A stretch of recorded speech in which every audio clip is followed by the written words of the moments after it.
Salut les kids, Frog and Scottish à l'appareil. Aujourd'hui on va discuter, on va parler du Brexit. On va parler du deal. La fumée blanche aujourd'hui à Bruxelles avec l'apparition d'un deal. C'était vers quoi? C'était vers midi, midi 1h. On a un deal. Donc ce que ça veut dire, ça veut pas dire que le Brexit va se passer, ça veut pas dire que machin. Tout ce que ça veut dire, c'est que Boris Johnson il a le droit d'aller parler avec les parlementaires parce qu'il a un deal. Voilà, c'est tout ce que ça veut dire. Ça veut pas dire que c'est terminé. Donc Bruxelles ils disent oui, on est bon au niveau de la renégo, on est satisfait des conditions machin, on peut y aller, on est d'accord pour un nouveau deal.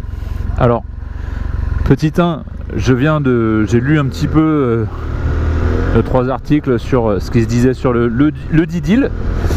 Pas les Didi, hein, le deal, même si ça va avoir la même fin probablement sous un pont. Oh putain. Un peu chaud quand même, garçon. Et qu'est-ce que tu fais hein?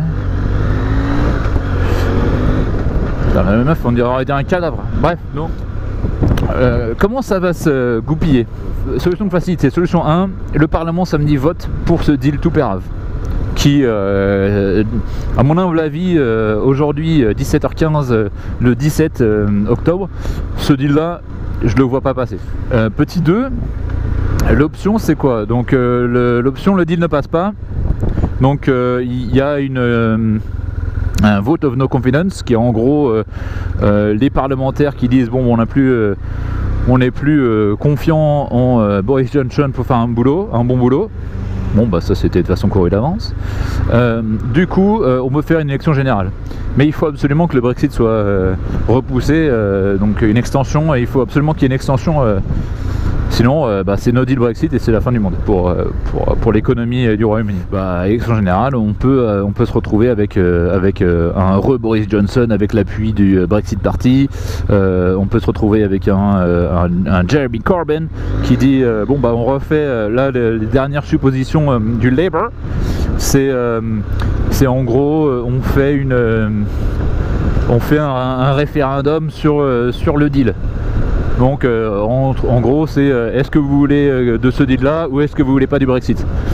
En gros à mon avis ce serait ça le phrasé du truc. Bon où est-ce que ça laisse l'Écosse? Ça laisse l'Écosse toujours dans le même bourbier, hein, dans la même papyrasserie administrative comme dirait l'autre. Non, ça laisse l'Écosse un petit peu dans le flou. Parce que Nicola Sturgeon, à la dernière conférence du SNP cette semaine, elle a dit qu'il y aurait un vote sur l'indépendance de l'Écosse en 2020. Donc moi je suis, de toute façon je voterai pour l'indépendance de l'Écosse, peu importe. Mais niveau timing c'est pas joué d'avance, parce que il est convenu dans les règles internationales des référendums que j'ai apprises récemment. Il est convenu que tu fais pas ça en décembre, et il est convenu que tu fais pas ça au milieu des vacances scolaires, etc. Donc du coup tu te limites un petit peu au niveau des jours où tu peux le faire en fait. Donc je sais pas quand est-ce que le timing va marcher pour la brave Nicolas en fait. On en est là, donc pour résumer un petit peu tout ça, le deal d'aujourd'hui, les unes françaises et internationales sur on a un deal pour le Brexit.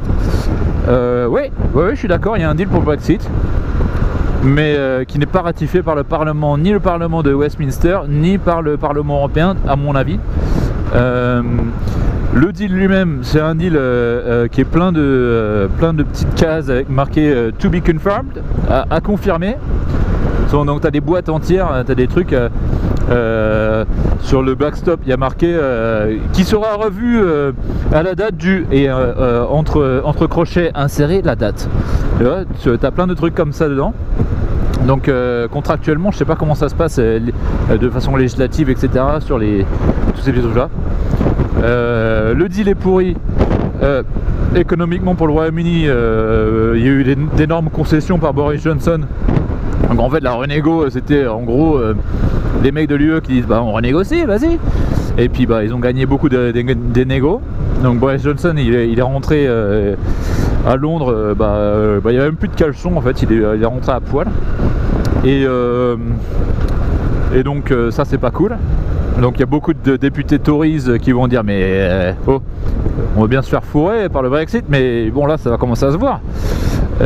Et t'as les mecs du DUP qui disent ah ouais mais non on veut pas être on veut pas de traitement de faveur au niveau de l'UE, on veut rester aussi proche que possible du Royaume-Uni, on est des unionistes machin mon cul, donc on va pas supporter ce deal. Donc c'est beaucoup de gens qui vont voter contre déjà dans les propres rangs de Boris Johnson. Et ensuite donc les députés SNP qui vont dire mais ça ce deal là déjà il va tuer l'économie du Royaume-Uni, pas cool, on s'en fout parce qu'on est l'Écosse, même si bon ça nous fait chier, on va perdre beaucoup d'argent, mais de deux ce deal là nous met un désavantage conséquent vis-à-vis d'un autre pays du Royaume, donc du coup c'est pas cool. Donc y a eux qui seront pas contents, et le Labour ils vont dire bon bah écoutez on coupe la poire en deux et puis on va ramener ça au peuple et le peuple décidera donc on a vu ce que le peuple avait décidé la dernière fois, enfin le peuple entre guillemets, vu comment les gens les avaient aidés, leur avaient menti, donc voilà, donc c'est le résumé en gros de la journée. Donc il n'y a pas vraiment de deal, le deal c'est juste un accord de principe entre guillemets sur la possibilité d'une validation. Mais le truc c'est qu'il faut que ce soit ratifié par le Parlement à Westminster ce samedi. Et dans l'état actuel aujourd'hui, je redis 17h20, il n'y a pas moyen que ce deal là passe après tout ce que j'ai vu aujourd'hui circuler dans la presse, etc. J'avais même vu un article de The Economist qui disait que c'était un deal encore pire que le précédent. Donc ouais, génial, merci Bojo. Voilà. Donc sur ce, on va attendre samedi, puis samedi on aura une petite réponse, on verra bien comment ça se passe. Et puis je vous dis les gars et les meufs, hasta la vista baby.